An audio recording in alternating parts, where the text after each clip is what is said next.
Aujourd'hui, nous allons vous présenter les crédits default swap ainsi que leur évolution réglementaire. Pour ce faire, revenons à l'essence même du CDS. C'est un produit dérivé qui joue le rôle d'assurance permettant de se protéger contre le défaut d'une entité obligataire.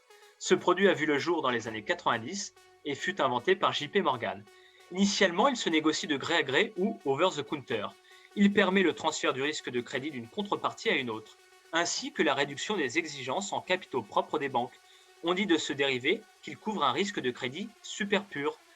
Illustrons rapidement le mécanisme primaire du CDS. Vous investissez 100 millions de dollars d'obligations Lafarge en contrepartie d'un versement régulier de coupons. Quelques mois plus tard, l'agence de notation Standard & Poor's attribue une note de rating peu rassurante, du BB-.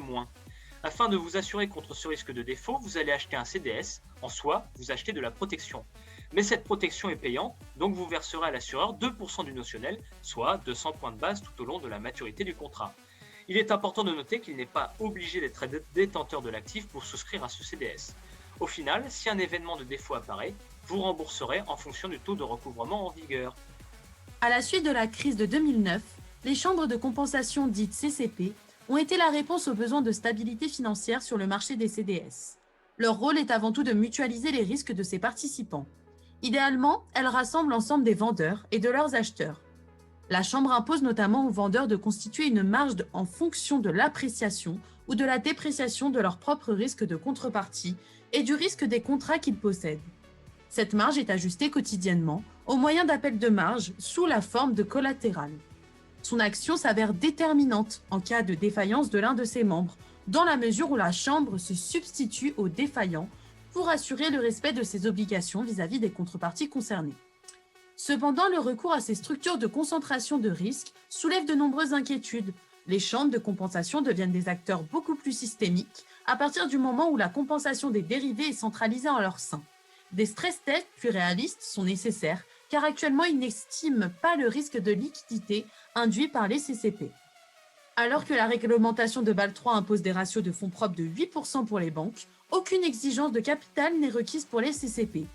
Si bien qu'aujourd'hui, aucune CCP au monde ne possède un ratio de fonds propres qui dépasse les 1%. Les protocoles Big Bang et Small Bang ont été introduits pour standardiser les contrats afin de faciliter le clearing et le netting. L'objectif principal de l'ISDA, régulateur des CDS, est de mettre en place des standards sur ces marchés non organisés, dits de gré à gré, afin d'aider à réduire le risque de crédit sur les CDS.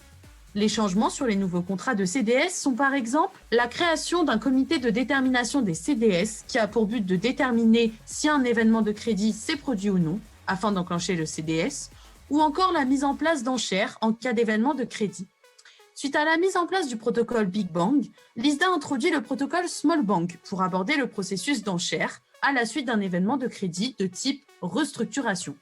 Ce protocole introduit une nouvelle mesure qui donne le type d'obligation que l'acheteur doit fournir au vendeur de protection en cas de règlement physique en fonction de la maturité restante sur le contrat CDS.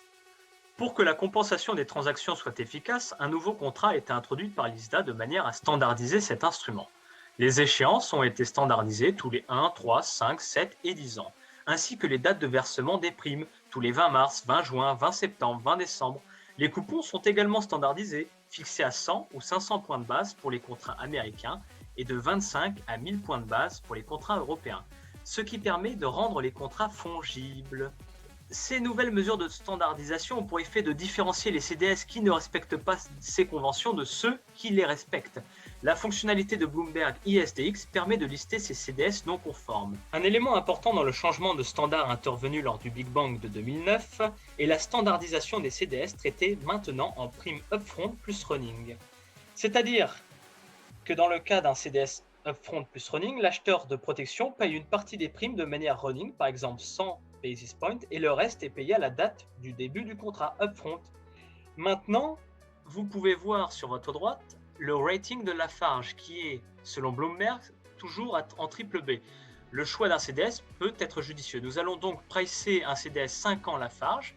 Donc nous sommes acheteurs de protection pour 10 millions, une maturité à échéance 2025, un coupon fixe standard à 100 points de base, pour un taux de recouvrement de 40%, ce qui est standard, et donc le prix de notre CDS est de 102,92. Sauf comme nous l'avons évoqué, Nous allons payer une prime upfront au début de ce contrat qui vaut la somme des cash flows réels et elle vaut 210 308 euros. Pour conclure, la régulation du marché des CDS a permis une plus grande transparence, une plus grande lisibilité pour les acteurs sur le marché des CDS, bien que le montant nominal et le volume du CDS sur encours ait baissé, le marché du CDS s'est fluidifié et il promet aujourd'hui une très grande liquidité.